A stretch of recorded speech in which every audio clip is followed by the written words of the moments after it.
కలిగించి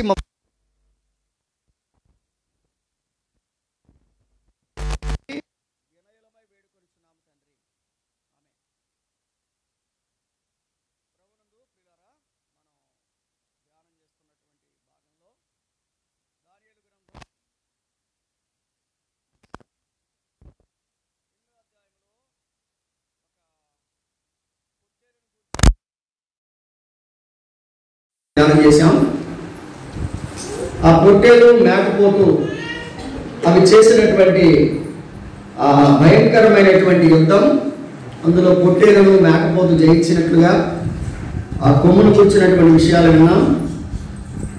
అది మేకపోతు నక్షత్రములను త్రొక్కివేసినట్లుగా మనం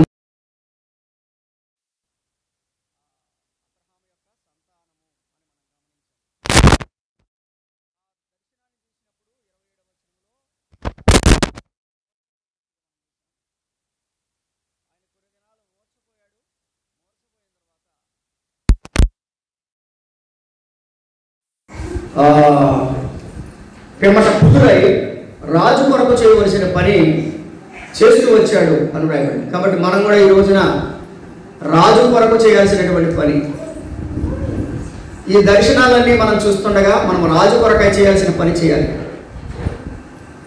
మొన్న ఒక విమానం కూలిపోయింది. 242 మంది విమానంలో వెళ్తున్నారు. ఒక్కడు మాత్రం బ్రతికాడు, 11వ సీట్లో ఉన్నవాడు. అయితే ఆ విమానంలో ఉన్న వాళ్ళందరిది విచిత్రమైన గాథ, ఒక్కొక్కరికి ఒక్కొక్క గాథ.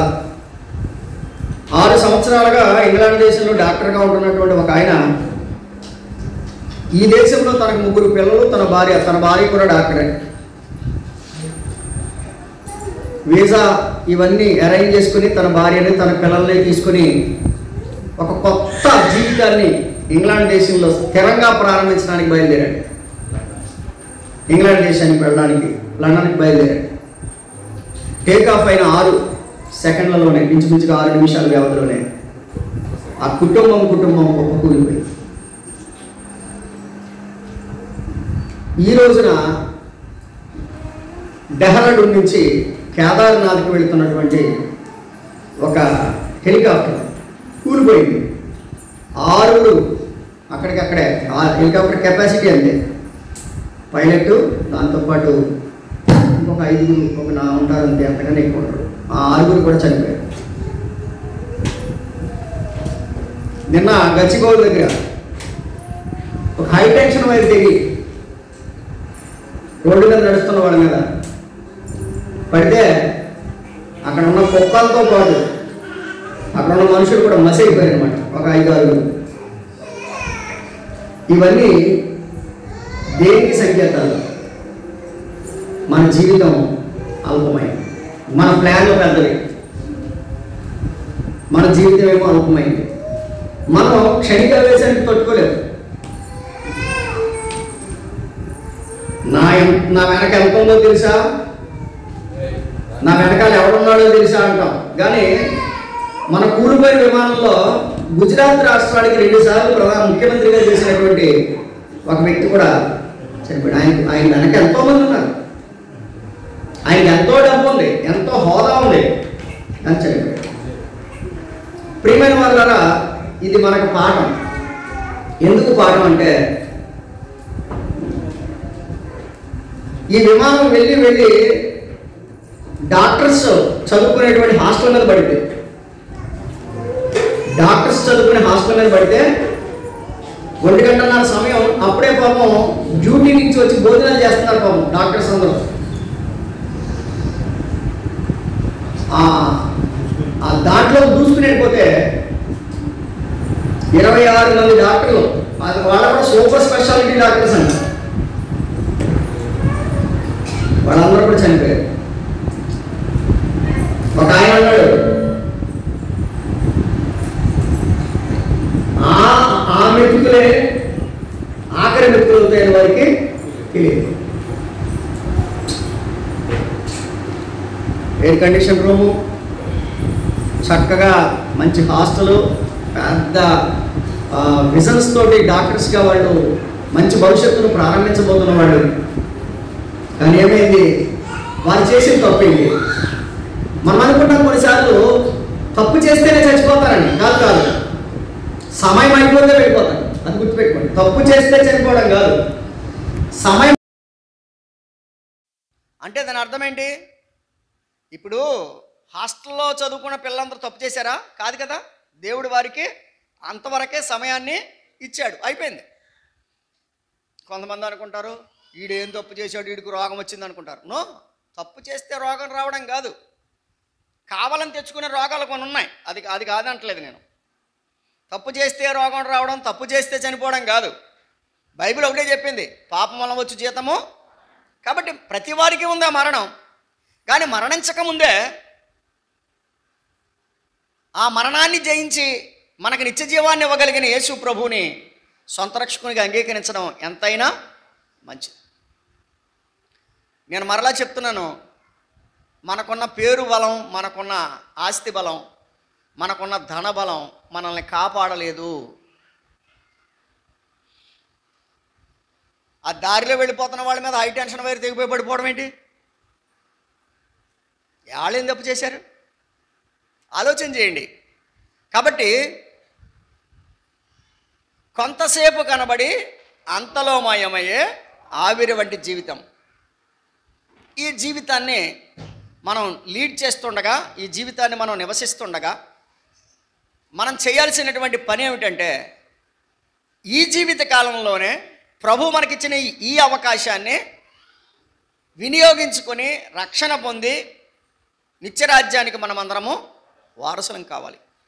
ఇవన్నీ మనకు పాఠాలు. సరే, మనం దానియేలు గ్రంథం కూడా చదువుకుంటూ వస్తున్నాం, ఇది కూడా మన పాఠమే కదా.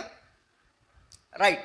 9వ అధ్యాయానికి వచ్చేసరికి దానియేలు మాదీయుడగు అహష్వేరోషు యొక్క కుమారుడైన దర్యావేషు కల్దీల మీద రాజుగా ఉన్నప్పుడు అతడు దానియేలు ఇర్మియా ప్రవక్త గ్రంథాన్ని చదువుతున్నాడు.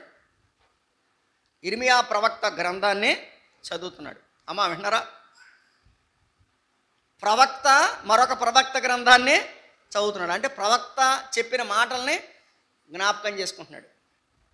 ఇప్పుడు మనంతా ఎలాగంటే, ఏ 2 మొక్కలు వచ్చినాయి అనుకోండి, మనం ఇంకొకళ్ళు ఎవరో చెప్పి తినం. దేవుని వాక్యం చెప్తుంది, మోషే చనిపోతూ యెహోషువకు మాట చెప్పాడు. ఏమని చెప్పాడంటే, నీవు దేవుని ధర్మశాస్త్రాన్ని దివారాత్రాలు ధ్యానం చేయి, అప్పుడు నీవు ఏ పని పూనుకున్నా. యెహోషువ గ్రంథం 1వ అధ్యాయం. యెహోషువ గ్రంథం 1వ అధ్యాయం 8వ వచనం చూడండి. ఈ ధర్మశాస్త్ర గ్రంథమును నీవు బోధింపక తప్పిపోకూడదు, దానిలో వ్రాయబడిన వాటన్నిటి ప్రకారము చేయుటకు నీవు జాగ్రత్త పడినట్లు దివారాత్రము దాన్ని ధ్యానించిన యెడల నీ మార్గమును వర్ధిల్ల చేసుకొని. కాబట్టి మార్గం వర్ధిల్లాలంటే, మనం చక్కగా మన జీవితంలో వర్ధిల్లాలంటే దేవుని వాక్యాన్ని దివారాత్రులు ధ్యానం చేయాలి. ఇది ఎవరు చెప్పారు? మోషే చెప్పాడు. ఎవరికి చెప్పాడు? యెహోషువకి చెప్పాడు. యెహోషువ గొప్ప నాయకుడు అవ్వడానికి గల కారణం ఏంటంటే, మోషే చెప్పినటువంటి ఆ ధర్మశాస్త్రాన్ని యెహోషువ ఆచరించాడు, చదివాడు. కీర్తనకారుడు ఏం చెప్పాడు? దివారాత్రులు ధ్యానించువాడు ధన్యుడు కదా. 1వ కీర్తన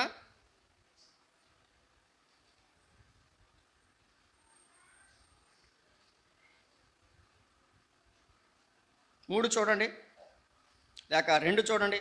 యెహోవా ధర్మశాస్త్రమందు ఆనందించుచు దివారాత్రులు దాన్ని ధ్యానించేవాడు వర్ధిల్లుతాడు, ధ్యానించేవాడు ధన్యుడు. ఇప్పుడు దానియేలు ఏం చేస్తున్నాడు? ఇర్మియా చెప్పినటువంటి మాటలనే ధ్యానిస్తున్నాడు. దీన్నే నెమరు వేయడం అంటారు. ఇంటికి వెళ్ళిన తర్వాత మీరు ఎంతమంది ధ్యానిస్తారో తెలియదు, కానీ ధ్యానించకపోతే అరగదు. అర్థమవుతుందా? ధ్యానించకపోతే ఏమవుదో? అరగదు. అరగకపోతే శక్తి రాదు, అరగకపోతే అజీర్తి కదా, శక్తి రాదు. కాబట్టి ధ్యానించాలి. కీర్తనాకారుడు 27వ కీర్తన 4 చూడండి.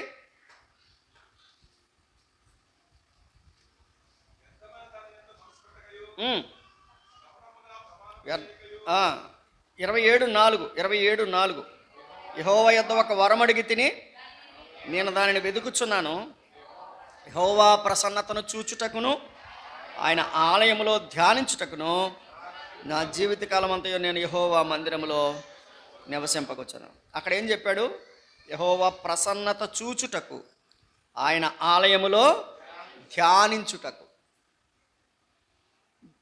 ధ్యానించినప్పుడు ఆయన ప్రసన్నత చూడగలుగుతాం. అది ధ్యానించినప్పుడు ఏం చూడగలుగుతాం? ఆయన ప్రసన్నత. ఇప్పుడు దానియేలు అనే భక్తుడు 9వ అధ్యాయానికి రండి, 2వ వచనం. అతని ఏలుబడిలో మొదటి సంవత్సరమందు దానియేలను నేను యెహోవా తన ప్రవక్త యగు ఇర్మియాకు సెలవిచ్చి తెలియజేసినట్టు యెరూషలేము పాడుగా ఉండవలసిన 70 సంవత్సరములు సంపూర్తి యగుచున్నవని గ్రంథము వలన. కాబట్టి ఏం చేయాలి? గ్రంథము చదవాలి, గ్రహించాలి. అది జీర్ణం చేసుకోవడం అంటే అదే. గ్రంథం చదవాలి, గ్రహించాలి. గ్రంథము వలన గ్రహించాను. ఏం గ్రహించాడు? యెరూషలేము 70 సంవత్సరాలు పాడుగా ఉంటుంది, ఆ తర్వాత రిస్టోర్ అవుతుంది. యెరూషలేము 70 సంవత్సరాలు పాడుగా ఉండి, పాడు చేయబడి మరలా అది యథాస్థితికి వస్తుంది అని చెప్పి భక్తుడైన ఇర్మియా చెప్పాడు. దానిని దానియేలు ధ్యానం చేస్తున్నాడు. ధ్యానం చేసినప్పుడు ఏం చేశాడు? 3వ వచనం. అంతటా నేను గోనె పట్ట కట్టుకొని ధూళి తలపైన వేసుకొని ఉపవాసం ఉండి ప్రార్థన విజ్ఞాపనములు చేయుటకై ప్రభువగు దేవుని ఎదుట నా మనసు నిబ్బరము. మొదటి 19 వచనాలు దానియేలు ప్రార్థన. 9వ అధ్యాయంలో మొదటి 19 వచనాలు దానియేలు ప్రార్థన. 20వ వచనం నుంచి 27 వచనాలు 70 వారముల ప్రవచనం. The prophecy of 70 weeks. సమయం దొరికితే 70 వీక్స్ ప్రవచనం చెప్పగలుగుతాను, లేదంటే ఎంతవరకు అయితే అంతవరకు మనం మాట్లాడుకుందాం. సో దానియేలు గ్రంథంలో గుండెకాయ లాంటిది ఏంటంటే 70 వీక్స్ ప్రాఫెసీ, 70 వారాల ప్రవచనం. అది నిజానికి ఒక బోర్డు ఉండాలి. ఆ బోర్డు మీద లెక్కలు చెప్తూ చేస్తే తప్ప అర్థం కాదు. లేదా ఏదైనా ఒక పీపీటీ అయినా చూపిస్తే కానీ అర్థం కాదు. కానీ పీపీటీ లేకుండా, లెక్కలు లేకుండా నోటు మాటతో చెప్పాలంటే మీరేవో పేపర్ పట్టుకుని లెక్కలు చేస్తూ ఉంటే మీకు అర్థమవుతుంది. చేద్దాం, ప్రయత్నం చేద్దాం. మన లెవెల్ బెస్ట్లో మనం ప్రయత్నం చేద్దాం. అయితే విందాం. దేవుని వాక్యం ఏమనుందంటే మొదటి 19 వచనాలు ప్రార్థన. చూడండి, 2వ వచనంలో వాక్యం చదువుకున్నాడు. 3వ వచనం నుంచి ఏం మొదలెట్టాడు? కాబట్టి ఏది ప్రధానమైంది విశ్వాసికి? వాక్యం చదవడం, ప్రార్థన చేయడం. ధ్యానం చేశాడు, ప్రార్థన చేస్తున్నాడు. 2వ వచనంలో ధ్యానం చేశాడు అంటే దాని అర్థం ఏంటి? ఇర్మియా భక్తుడు చెప్పినటువంటి మాటలన్నిటినీ జ్ఞాపకం చేసుకున్నాడు, గ్రంథమును చదువుతున్నాడు. గ్రంథం చదవగా ఆయనకి ఏం చేయాలనిపించింది అంటే ప్రార్థన చేయాలనిపించింది. గ్రంథం చదవగా ఏం చేయాలనిపించింది? ప్రార్థన చేయాలనిపించింది. ప్రార్థన చేయడానికి ఎలా ప్రార్థన చేస్తున్నాడో చూడండి. గోనె పట్ట కట్టుకొని, ఏం కట్టుకున్నాడంట? గోనె పట్ట విచారానికి గుర్తు. గోనె పట్ట విచారం. 2, తల మీద ధూళి వేసుకొని. ఇప్పుడు యోబు కూడా ఏం చేశాడు? బూడిదంతా తల మీద వేసుకున్నాడు, అవునా? తల మీద దుమ్ము వేసుకున్నాడు. తర్వాత ఏం చేశాడు? ఉపవాసం ఉన్నాడు. తర్వాత ప్రార్థనా విజ్ఞాపనములు చేయడానికి మనసు నిబ్బరం చేసుకున్నాడు. చూడండి, ప్రార్థన విధానం చూడాలి చాలా జాగ్రత్తగా. 1, గోనె పట్ట కట్టుకున్నాడు. 2, తల మీద ధూళి పోసుకున్నాడు. 3, ఉపవాసం ఉన్నాడు. 4, ప్రార్థనా విజ్ఞాపనములు చేయడానికి మనసు నిబ్బరం చేసుకున్నాడు. ఒక మాట చెప్పనా? మనసు నిబ్బరంగా లేకుండా ప్రార్థన చేయగలమా? అందుకనే కళ్ళు మూసుకోమని చెప్తారు. కొంతమంది దెయ్యాలా చూస్తారు కళ్ళు తెరిచి, గుడ్ల గోబల్లాగా. కళ్ళే ముయ్యాలా అంటారు. కళ్ళు ఎందుకు ముయ్యాలంటే నిబ్బరం చేసుకోవడానికి. అంటే దీని అర్థం ఏంటి? ఇక పక్కవేవి పట్టించుకోకుండా నీవెవరినైతే ప్రార్థిస్తున్నావో ఆ ప్రభువు మీదే నీ మనసు నిమగ్నం చేయడానికి కళ్ళు మూసుకోమంటారు. నాకు తెలిసి చాలామంది ఏం చేస్తున్నారంటే కళ్ళు మూయట్లా. మొన్న ఒక సహోదరుడు నాకు తణుకు, నేను పెళ్ళికి వెళ్ళాను. పెళ్ళికి వెళ్తే నేను జీవరత్నం గారు ఉంటే ఒక యవనొస్తున్న నా దగ్గరికి వచ్చి అన్నయ్య ఒక్కసారి మా సంఘానికి రావాలని నేను అన్నాడు. అన్నాను, నాకు ఖాళీ లేదు బాబు, జీవరత్నం గారు పంపిస్తాను అన్నాను. లేదన్నయ్య, ఆయన అన్నయ్య వస్తూ ఉంటాడు, నువ్వు ఒకసారి రావాలన్నాడు. అంటే చెప్తే బాధేస్తుంది అన్నయ్య, యవనస్తులు చాలామంది తల మీద ముసుకేసుకోవట్లేదు అన్నయ్య అన్నాడు. వాడికి ఎంత బాధ వేసింది చెప్పండి? తల మీద ఏం వేసుకోవట్లేదంట? ముసుకేసుకోవట్లేదంట. ఏం రోగం అనకూడదు కానీ ఏం రోగం? కళ్ళు మూసుకోకపోవడానికి రోగం ఏంటి? తల మీద ముసుకేసుకోకపోవడానికి ఏంటి ఏమైనా తేడా వచ్చిందా? ఆ తేడా వచ్చినోడు రోడ్డు బయట ఉండడం మంచిది, మందిరంలోకి రావడం ఎందుకు? ఇక దేవుని నామాన్ని గణపరచలేనప్పుడు ముసుగు వేసుకుని ప్రభు సన్నిధిలో మనము ఆయన ముందు మనం దీనత్వాన్ని ప్రదర్శించినప్పుడు, మనసు నిమగ్నం చేయడానికి కళ్ళు మూసుకొని ప్రభువుపై ఆధారపడినప్పుడు, ఆయన మీద ఆధారపడినప్పుడు ఇంక మందిరానికి రావడం దేనికి? వచ్చి ఎవరిని మిస్మరైజ్ చేస్తున్నారు? మీరు పొందే మేలేంటి? కాబట్టి భక్తుడైన దానియేలు 1 గోనె పట్ట కట్టుకున్నాడు. 2 తల మీద బూడిద పోసుకున్నాడు. 3 ఉపవాసం ఉన్నాడు. 4 ప్రార్థన విజ్ఞాపనములు చేయడానికి మనసు నిబ్బరం చేసుకున్నాడు. నేను అంటాను, అసలు సాతానుడు అండి మన మనసును నిబ్బరంగా ఉంచడం.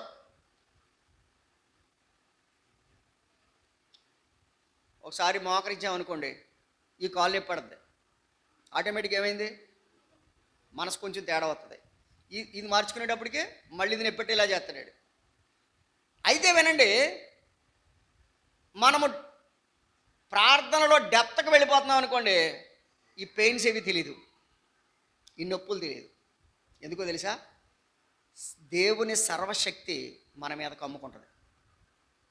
ఆ శక్తి మన మీద ఉన్నప్పుడు ఈ నొప్పులు, ఈ బాధలు ఇవన్నీ పక్కకు పోతాయి. ఆ స్థాయికి మనం వెళ్ళాలి. అయితే భక్తులందరూ ఇలాంటి ప్రార్థనే చేశారు. చదవండి, ఒక్క మాట చదువుదాం. ఎజ్రా గ్రంథం 9వ అధ్యాయానికి రండి. ఎజ్రా గ్రంథం 9వ అధ్యాయం.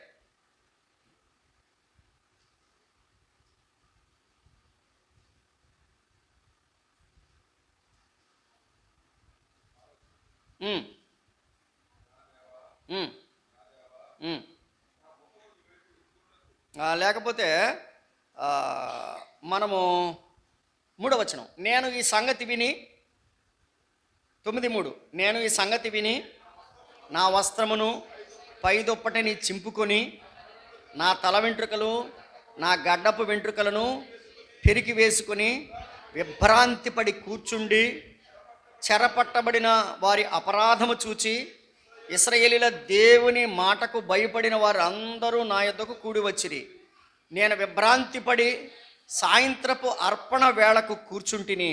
సాయంత్రపు అర్పణ వేళను శ్రమ తీరగా నేను లేచి నా వస్త్రమును పైదుప్పటిని చింపుకొని మోకాళ్ళ మీద పడి నా దేవుడైన యెహోవా తట్టు చేతులెత్తి, నా దేవా నా ముఖము నీ వైపు ఎత్తుకొనుటకు సిగ్గుపడి కిన్నుడనై ఉన్నాను. మా దోషములను మా తలకు పైగా హెచ్చయి ఉన్నవి. మా అపరాధము ఆకాశమంత ఎత్తుగా పెరిగి ఉన్నది. మా పితరుల దినములు మొదలుకొని నేటి వరకు మేము మిక్కిలి అపరాధులము. మా దోషమును బట్టి మేమును, మా రాజును, మా యాజకులను అన్య దేశముల రాజుల వశమునకును, ఖడ్గమునకును, చెరకును, దోపుకును నేటి వరకు ఉన్నట్లు అప్పగింపబడుట చేత మిగులు సిగ్గునొందిన వారమైతిమి. చూడండి ప్రార్థన ఎలా చేస్తున్నాడు. నెహెమ్యా గ్రంథం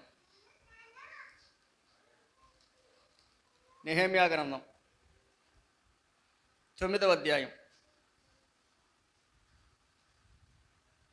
1వ వచనం.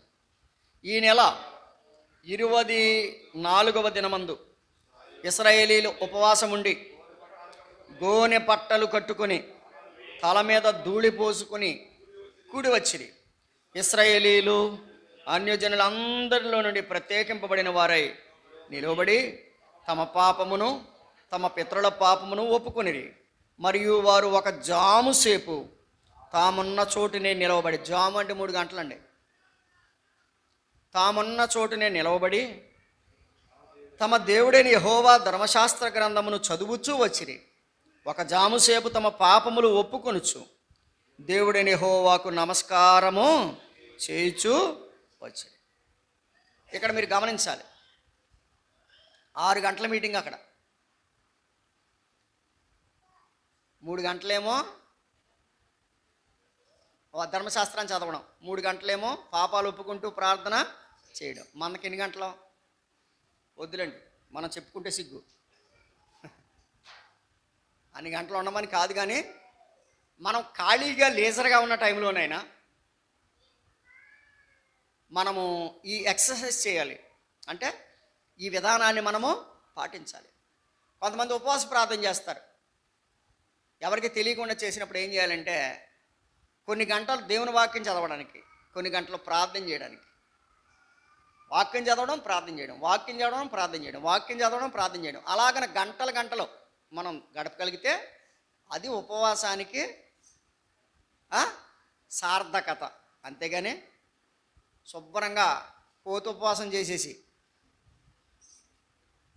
కోతి ఉపవాసం చెప్పాను మీకు, మళ్ళీ చెప్పను ఎందుకు వచ్చిన గొడవ, చెప్పలేదా మీకు? కోతి ఉపవాసం చేద్దాం అనుకుందంట. కోతి ఉపవాసం చేద్దాం అనుకుని,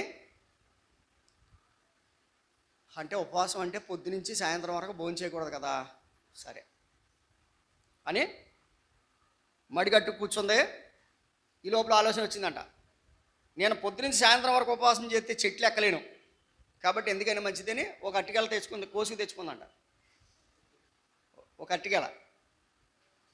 సరే అని కాసేపు అట్టికెల పక్కన పెట్టిన తర్వాత మళ్ళీ మొదలెట్టిందంట. అంటే నేను ఉపవాసం చేస్తే నేను గెల దగ్గర వరకు వెళ్ళనేమో నేను దగ్గర పెట్టుకుందంట. దూరంగా ఉన్న గెలని ఉపవాసం చేస్తే నాకు నీరసం వచ్చేద్దే, నేను దగ్గర వరకు వెళ్ళలేనని చెప్పి పక్కన పెట్టుకుందంట. ఇంకా కాసేపటికి నేను ఉపవాసం చేస్తే తొక్కలు ఒలుసుకోలేనేమో అని ఏం చేసిందంట, అట్టిపోలు తొక్కలు ఒలిసి పెట్టేసుకుందంట. ఇప్పుడు పక్క నుంచి ఏమవుతుంది, తొక్కలు ఒలిసి చేస్తే ఏమవుతుంది వాసన, అట్టిపళ్ళు అంత మొత్తం తినేసిందంట. ఏం తినేసింది, మొత్తం తినేసింది. ఇప్పుడు ఇంతకీ ఇది ఉపవాసం, ఎటువంటి ఉపవాసం ఇది? కోతి ఉపవాసం అంటే ఇదే. నేనేం ఉండలేనేమో ఓ గ్లాసు పాలు తాగేస్తాను, నేను ఉండలేనేమో 4 ఇడ్లీలు తినేస్తాను. ఏంటి గోల? అర్థం చేసుకోండి. ఉండాలనుకున్నప్పుడు ఉండండి, ఏమో చచ్చిపోవండి. కొన్ని క్రిటికల్ కేర్స్ తప్ప, అంటే కొన్ని క్రిటికల్ కేసెస్లో తప్ప ఆహారము ప్రభు అంటే భోజనం చేయడం మానేయడం ఒకటే కాదు. భోజనం చేస్తాం మానేసి శుభ్రంగా పడుకుంటే కుదరదు. మళ్ళీని ప్రార్థన చేయాలి, వాక్యం చదవాలి, ధ్యానం చేయాలి, అది ఉపవాసం. అప్పుడు దేవుడు ఆ రోజున మనతో మాట్లాడతాడండి కొత్తగా. కానీ కోత ఉపవాసాలు మాత్రం చేయకండి. రైట్. ఇక్కడ దానియేలు ఉపవాసం చేశాడు, ఎజ్రా ఉపవాసం చేశాడు, నెహెమ్యాతో పాటు ఉన్న ప్రజలందరూ ఉపవాసం చేశారు. అయితే వినాలి జాగ్రత్తగా. ప్రార్థన చేస్తున్నాడు. ప్రార్థన చేస్తున్నప్పుడు ఆ ప్రార్థన మొదటి 19 వచనాలు ప్రార్థన కదా, ఆ ప్రార్థన గురించి చదువుదాం. చూడండి. మనసు నిబ్బరము చేసుకోండి. 4వ వచనం, దానియేలు గ్రంథం 9:4. నేను నా దేవుడైన యెహోవా ఎదుట ప్రార్థన చేసి ఒప్పుకున్నదేమనగా. ఫస్ట్ మనం ఏం చేయాలంటే ఒప్పుకోవాలి.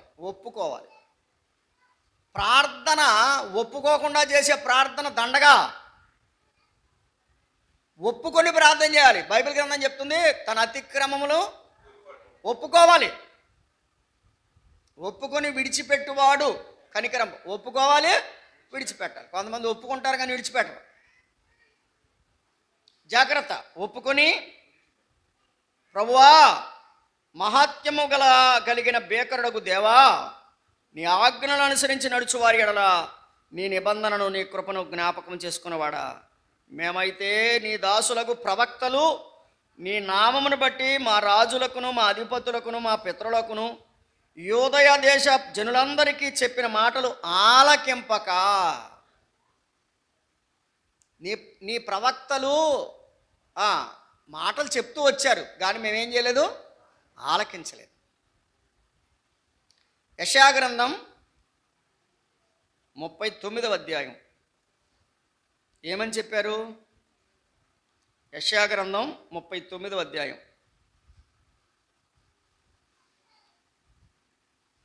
5వ వచనం. అంతటా యెషయా హిజ్కియాతో ఇట్లనెను, యెహోవా సెలవిచ్చిన మాట వినుము.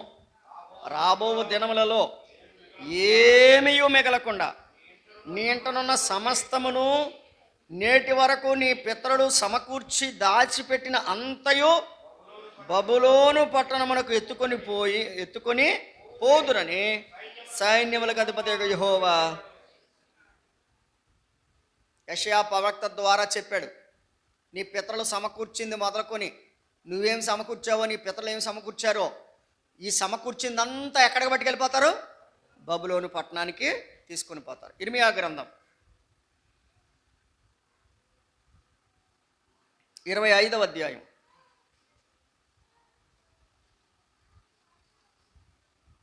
8-9 వచనాలు. సైన్యముకు అధిపతి యెహోవా ఇలాగూ సెలవిచ్చుచున్నాడు, మీరు నా మాటలు ఆలకింపకపోతిరి గనుక నేను ఉత్తర దేశములోనున్న సర్వజనులను నా సేవకుడైన నెబుకద్నెజరు అను బబులోను రాజును పిలవనంపించుచున్నాను. ఈ దేశము మీదికి, దీని నివాసుల మీదికి, చుట్టూనున్న ఈ జనులందరి మీదికి వారిని రప్పించుచున్నాను. ఈ జనులను శాపగ్రస్తులుగాను, విస్మయాస్పదముగాను, అపహాస్యాస్పదముగాను, ఎప్పటికీ పాడుగాను ఉండచేసేదను. ఇది 29వ అధ్యాయానికి కూడా రండి. ఇర్మియా గ్రంథమే. ఇది ప్రవక్తల ద్వారా చెప్పిన మాటలండి ఇవన్నీ. అలాగే చెప్తారులే, ఎవడికి తెలియదు అనుకున్నారు వీళ్ళందరూ. 29వ అధ్యాయం 10వ వచనం. యెహోవా ఈ ఆజ్ఞ ఇచ్చుచున్నాడు, బబులోను రాజ్యమునకు 70 సంవత్సరములు గతించిన తర్వాతనే మిమ్మును గూర్చి నేను పలికిన శుభవార్త నెరవేర్చి. ఏ వార్త? అదే చదివాడు ఇప్పుడు. ఎవరు? దానియేలు గారు. దానియేలు గారు ఇర్మియా ప్రవక్త ద్వారా చెప్పిన మాటలు చదివాడు. ఏంటి ఆ మాటలు అంటే చూడండి ఏమన్నాడు. 10వ వచనం. యెహోవా ఈ ఆజ్ఞ ఇచ్చుచున్నాడు, బబులోను రాజ్యమునకు 70 సంవత్సరములు గతించిన తరువాతనే మిమ్మును గూర్చి నేను పలికిన శుభవార్త నెరవేర్చి ఈ స్థలమునకు మిమ్మల్ని తిరిగి రప్పించినట్లు నేను మిమ్మును దర్శించును. ఈ మాట చదివాడండి ఎవరు? దానియేలు గారు. ఈ మాట ఎవరి ద్వారా దేవుడు చెప్పాడు? ఇర్మియా ద్వారా చెప్పాడు. ఈ మాట చదివిన తర్వాత దానియేలు గారికి ఏం చేయాలనిపించింది? ప్రార్థన చేయాలనిపించింది. ప్రభువా, నీవు చేసిన వాగ్దానము మా పట్ల నెరవేర్చండి. అంతే కదా? వాగ్దానముల్ నాలో నెరవేరన్ విమోచించిన ఇచ్చితివే.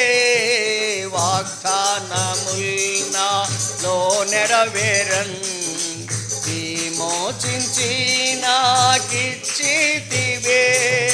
పాడేదను ప్రహర్షింతును హల్లెలూయా హల్లెలూయా హల్లెలూయా. పాడేదను హల్లెలూయా హల్లెలూయా హల్లెలూయా. నా ప్రాణ ప్రియుడా యేసు రాజా అర్పింతును నా హృదయార్పణ. కాబట్టి దేవుడు తన ప్రవక్త ద్వారా వాగ్దానం చేశాడు. ఆ వాగ్దానాన్ని చదువుకున్నాడు. ఎవరు? దానియేలు గారు. చదువుకొని ఆ వాగ్దానాన్ని తన పట్ల తన ప్రజల పట్ల నెరవేర్చమని ఉపవాస ప్రార్థన చేస్తున్నాడు. అది అంతేగాని 31వ తారీఖు రాత్రి ఎన్ని చేతికి దొరికితే అన్నట్టుకు వెళ్ళిపోవడం ఏంటయ్యి? పిచ్చితనం అనమాట అది. దాన్ని ఏమంటారంటే వెర్రితనం అంటారు, పిచ్చితనం అంటారు. ఈ బైబిల్ గ్రంథాల్లో ఎన్ని వాగ్దానాలు ఉన్నాయో తెలుసండి. నువ్వు రోజు చదువు, రోజు ఓ వాగ్దానం దొరుకుద్ది. అర్థమవుతుందా? రోజు చదివితే ఏం దొరుకుద్ది? ఓ వాగ్దానం దొరుకుద్ది. ఆ వాగ్దానాన్ని పట్టుకొని మనం ఏం చేయాలి? ప్రార్థన చేయాలి. దేవుడు మనకిచ్చినటువంటి గొప్ప ఆయుధం ప్రార్థన అండి. ఏంటంటే, నాయనా నేను ఈరోజు నీ చదివిన వాక్యంలో నాకు ఒక వాగ్దానం చేశావు, ఈ వాగ్దానాన్ని నా పట్ల నెరవేర్చు. నీ ప్రజలైన ఇశ్రాయేలీయుల పట్ల నెరవేర్చావు, ఎంతోమంది భక్తుల పట్ల నెరవేర్చావు, నా పట్ల కూడా నెరవేర్చు. కాబట్టి వాగ్దానం చేసిన వాడు నమ్మదగిన వాడు గనక ఇర్మియా ప్రవక్త ద్వారా వాగ్దానం చేసినటువంటి ఆ శుభవచనం 70 సంవత్సరాల తర్వాత మరలా బబులోను కాలంలో 70 సంవత్సరాల తర్వాత మరలా ఆ శుభవచనాన్ని నెరవేర్చి మరలా మిమ్మల్ని ఇక్కడికి తీసుకుని వస్తాను అని అన్నావు కదా నాయన అని ఆ వాగ్దానం నెరవేరే వరకు అతడు ఏం చేస్తున్నాడు? ఉపవాస ప్రార్థన చేస్తున్నాడు. ప్రియమైన వారారా, మనం కూడా ఏం చేయాలంటే, వాగ్దానం చేసిన దేవుడు మనకున్నాడు. వాగ్దానాలు నెరవేర్చుకోవడానికి మనకు కావాల్సింది ఏంటో తెలుసా? ప్రార్థన. గోని పట్ట కట్టుకోవాలి. 2 ఏమండి? గోని పట్ట కట్టుకోవాలి. 2 ఏం చేయాలి? తలపై బూడిద పోసుకోవాలి. తలపై బూడిద పోసుకోవడం అంటే, తలపై బూడిద పోసుకోవడం అంటే దాని అర్థం ఏంటంటే, మనకు మనంగా ఏమండి, మనము నేను నీచుణ్ణి నాయన, నేను నీచుణ్ణి, నేను ఎందుకు పనికిరాని వాడిని అని చెప్పుకోవడం.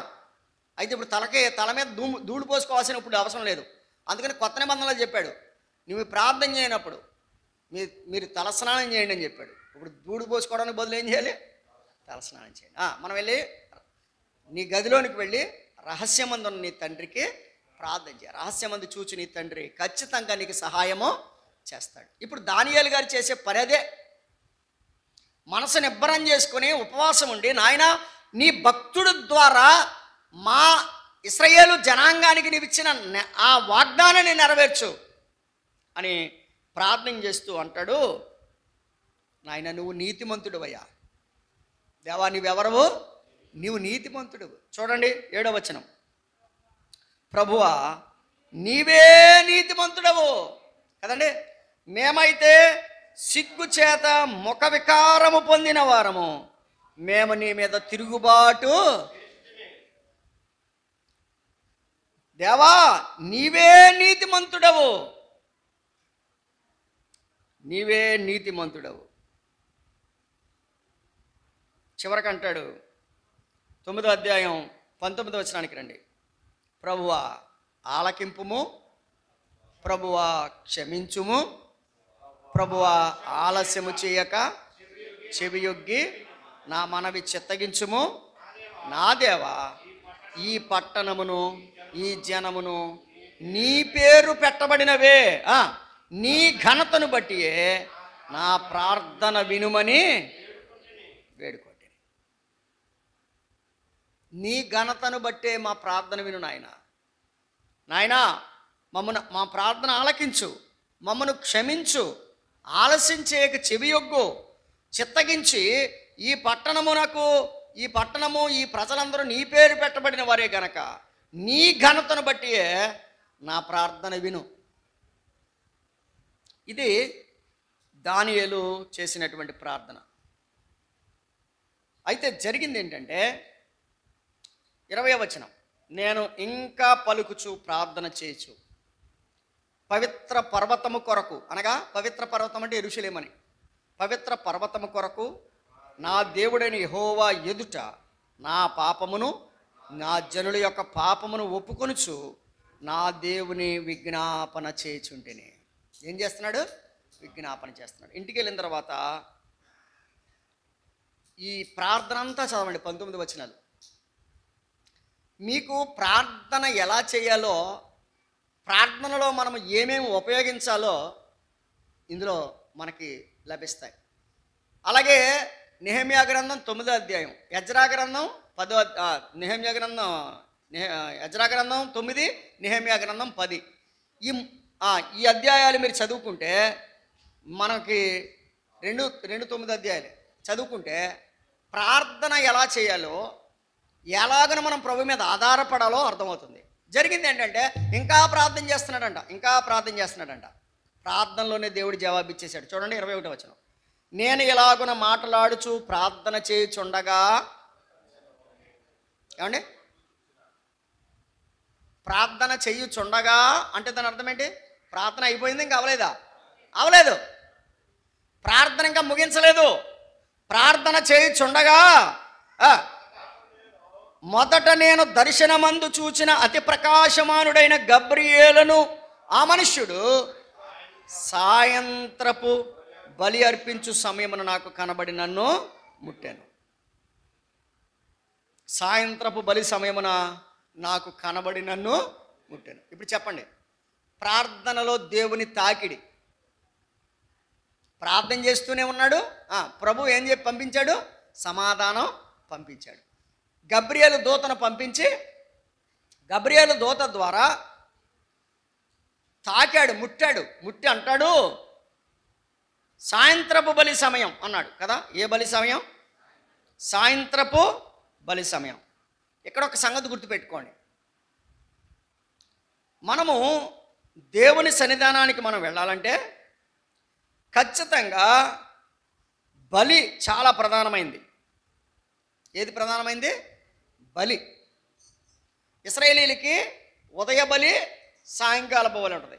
ఉదయకాలంలో బలి అర్పించే సమయంలో వారు మొరపెడతారు, మరలా సాయంత్రం బలి అర్పించే సమయంలో మొరపెడతారు. అంటే దాని అర్థం ఏంటి? ఆ బలి ప్రభువైన యేసుక్రీస్తుకు సూచన. అనగా మన కొరకు బలి అయిన యేసు ప్రభువు మీద ఆధారపడి తండ్రి అయిన దేవుని సన్నిధికి మనం చేరగలుగుతున్నాం. ఇప్పుడు సాయంకాలపు బలి. ఇప్పుడు దానియేలు గారు ప్రార్థన చేస్తూనే ఉన్నాడు. దేవుడు ఏం చేశాడు? గబ్రియేలును పంపించి. యెషయా గ్రంథం 65వ అధ్యాయం, యెషయా గ్రంథం 65వ అధ్యాయం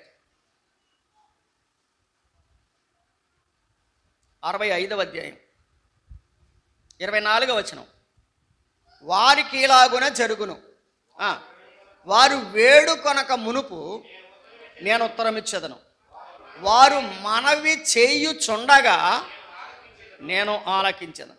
వారు మనవి చేయుచుండగా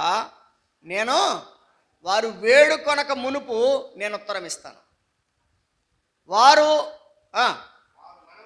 వారు మనవి చేయుచుండగా నేను ఆలకిస్తాను.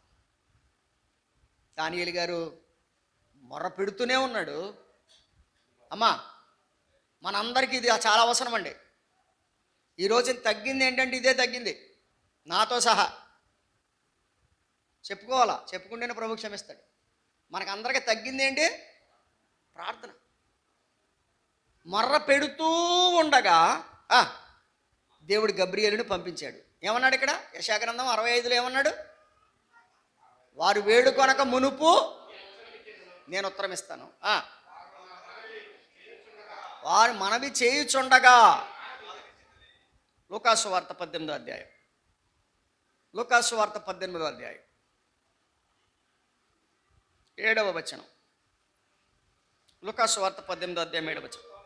దేవుడు తాను ఏర్పరచుకుని వారు దివారాత్రులు తన గూర్చి మొర్ర పెట్టుకొనిచుండగా వారికి న్యాయము తీర్చడా? ఆయన వారికి త్వరగా న్యాయము తీర్చును. వారి విషయమే కదా ఆయన దీర్ఘశాంతము చూపుచున్నాడని మీతో న్యాయము తీర్చడా? ఎప్పుడో మొదలుపెట్టాడు ప్రార్థన. సాయంకాల బలి వరకు ప్రార్థన చేస్తూనే ఉన్నాడు. మరి ఆలకించడా ఆయన? కాబట్టి గుర్తుపెట్టుకోండి, ప్రార్థన చేయడంలో కూడా ఒక 2 సూత్రాలు పాటించాలి మనం. ఇంతమంది ఉండగా ప్రార్థన చేయమన్నారనుకోండి, 2 మొక్కల్లో తేల్చేయాలి. జనాలు అందరిలో ఉండగా ప్రార్థన చేయమన్నారనుకోండి, 2 మొక్కల్లో తేల్చేయాలి. ఒక్కడం ప్రార్థన చేసుకుంటే 200 మొక్కల్లో తేల్చాలి. అర్థమవుతుందా? మందంతా బేరం, రివర్స్ బేరం. జనాలు అందరూ ఉంటే 200 మొక్కలు, ఎవరు లేకపోతే 2 మొక్కలు. అంటే కనబడాలని చేయడం ప్రార్థన. గుర్తుపెట్టుకోండి, కనబడాలని ప్రార్థన చేయకూడదు. ఎవ్వరు లేరు, మనకు డిస్టర్బెన్స్ లేదు, చేయండి చేయండి చేయండి. అసలు మీకు మిమ్మల్ని ఆపేవాడు ఎవడు? తలుపు కొట్టి టీ తాగండి అని దాకా చేయండి, తలుపు కొట్టి భోజనం చేయమని దాకా చేయండి.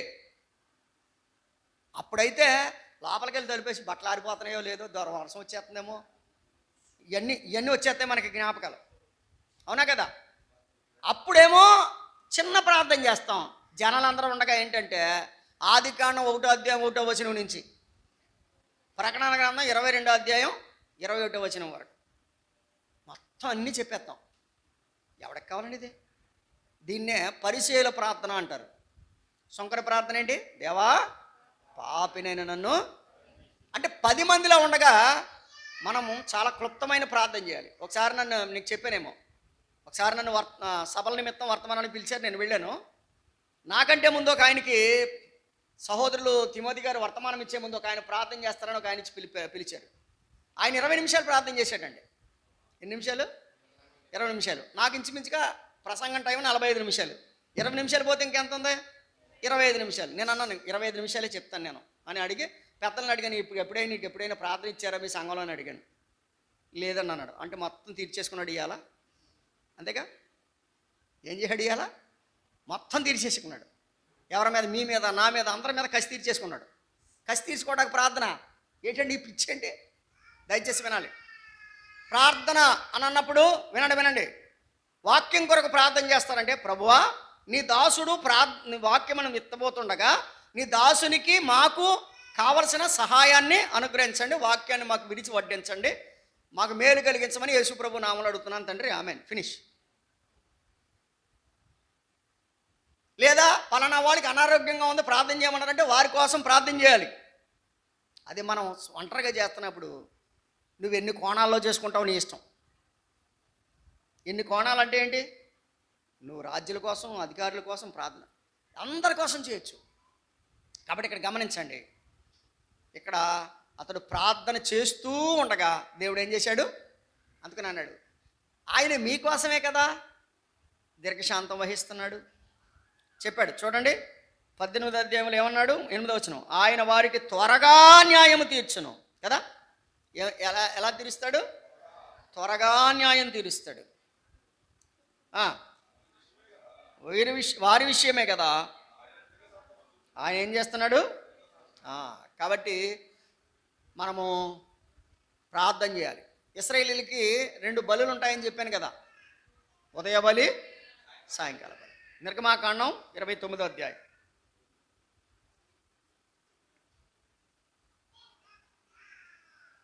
29వ అధ్యాయం 38వ వచనం, నీవు బలిపీఠము మీద నిత్యము అర్పించవలసినది ఏమనగా ఏడాదివి 2 గొర్రె పిల్లలను, ప్రతిదినము ఉదయమందు 1 గొర్రె పిల్లను, సాయంకాలమందు ఒక గొర్రె పిల్లను అర్పించవలెను. ఉదయమందు ఒక గొర్రె పిల్లను, సాయంకాలమందు ఒక గొర్రె పిల్లను అర్పించాలి. కాబట్టి ఇశ్రాయేలీలు దేవునికి ఏదైనా తమ విజ్ఞాపన చెయ్యాలి అనుకున్నప్పుడు ఉదయకాలం చెప్పాలనుకున్నారు అనుకోండి, ఉదయకాల బలి సమయంలో చెప్తారు. సాయంకాలం చెప్పాలనుకున్నారండి, సాయంకాల బలి సమయంలో చెబుతారు. అంటే దాని అర్థం ఏంటి? బలి లేకుండా తండ్రి అయిన దేవుని దగ్గరికి ఒక మానవుడు వెళ్ళడం అసాధ్యం. అలాగే యేసుక్రీస్తు ప్రభు బలి కాకుండా మానవుడు దేవుని దగ్గరికి వెళ్ళడం అసాధ్యం. కాబట్టి మనము దేవుని సన్నిధికి చేరాలంటే, మన విజ్ఞాపన తండ్రి అయిన దేవుని సన్నిధికి చేరాలంటే మధ్యలో ఎవరు ఉండాలి? ప్రభు అయిన యేసుక్రీస్తు. కాబట్టి మనం ప్రార్థన ముగించేటప్పుడు యేసుక్రీస్తు నామమున అడుగుచున్నాను తండ్రి అని చెప్పాలి. ఇది లేకుండా మనము తండ్రి దగ్గరికి మన ప్రార్థన చేరదు. కాబట్టి రాజుల మొదటి గ్రంథం 18వ అధ్యాయం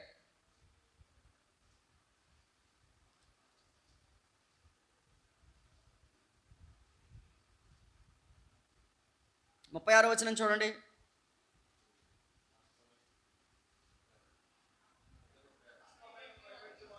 ఎవరైనా ఏలియా చదవండి. అస్తమయ నైవేద్యము అర్పించు సమయమున ప్రవక్తయగు ఏలియా దగ్గరకు వచ్చి ఏలాగు ప్రార్థన. అస్తమయ నైవేద్య సమయం విన్నారా? ఉదయ నైవేద్య సమయం, అస్తమయ నైవేద్యం. అమ్మ మనకి రెండు ఉండాలి. ఉదయం ప్రార్థనతో ప్రారంభం, సాయంత్రం ప్రార్థనతో ముగింపు. మన కూడికకి ప్రార్థన ప్రారంభం, ముగింపు ప్రార్థన. అంతేగా? కూడికకు ప్రార్థనలో ఎలా ప్రారంభిస్తున్నామో, ప్రార్థనతో ఎలా ముగిస్తున్నామో, మన ప్రతిరోజు జీవితంలో ప్రార్థనతో ప్రారంభం, ప్రార్థనతో. ఇప్పుడు ఏలియాకు గొప్ప విజయం ఎప్పుడు దొరికిందో తెలుసా? అస్తమయ నైవేద్యం. దానియేలుకు సమాధానం ఎప్పుడు వచ్చిందో తెలుసా? అస్తమయ నైవేద్యం. అస్తమయ నైవేద్య సమయమున కదా. యజ్రా గ్రంథం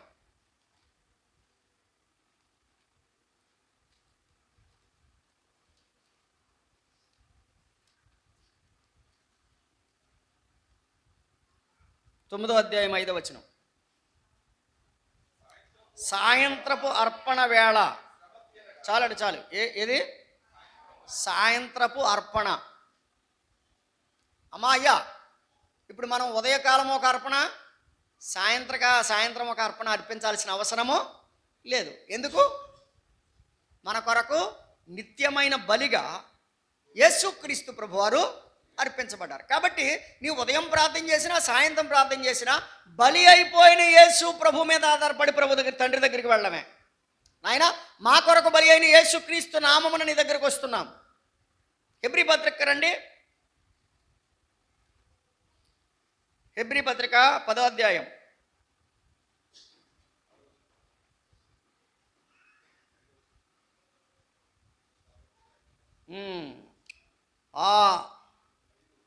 10వ అధ్యాయం 19వ వచనం చదువుతున్నాం. సహోదరులారా, యేసు మన కొరకు ప్రతిష్ఠించిన మార్గమున, అనగా నూతనమైనదియు జీవము గలదియు ఆయన శరీరము అను తెర ద్వారా ఏర్పరచబడినదైన మార్గమున ఆయన రక్తము వలన పరిశుద్ధ స్థలమందు ప్రవేశించుటకు మనకు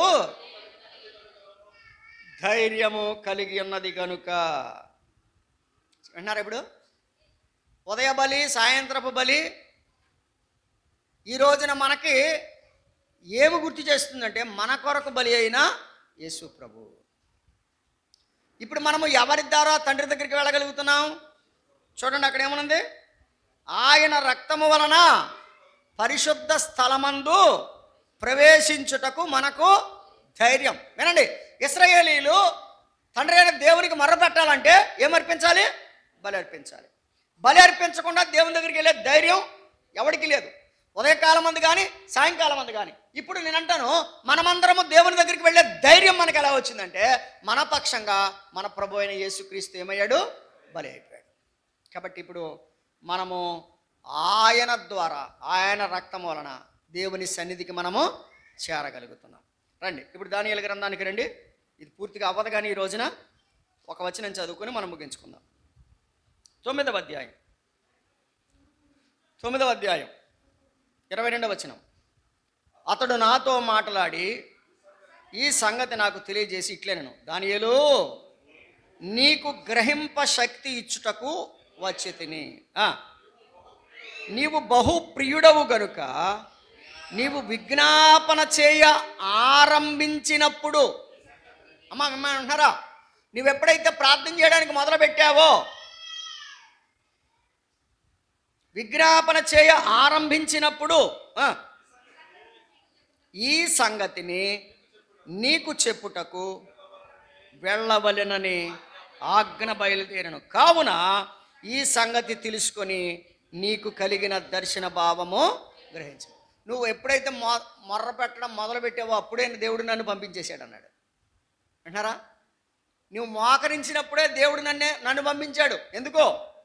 నీకు ఈ దర్శన భావాన్ని తెలియచేయాలని. ఏంటి ఆ దర్శన భావం? ఏంటి ఆ దర్శన భావం అంటే 24 వచనం చెప్పు. తిరుగుబాటు మాన్పుటకును, పాప నివారణ చేయుటకును, దోషము నిమిత్తము ప్రాయశ్చిత్తము చేయుటకును, యుగాంతము వరకు నుండినట్టు నీతిని బయలుపరుచుటకును, దర్శనమును ప్రవచనమును ముద్రించుటకును, అతి పరిశుద్ధ స్థలమును అభిషేకించుటకును, నీ జనమునకు పరిశుద్ధ పట్టణమునకు 70 వారములు విధింపబడెను. ఎన్ని వారాలు విధించబడ్డాయి? 70 వారాలు. కాబట్టి 70 వారాల చరిత్ర ఇప్పుడు అవదు.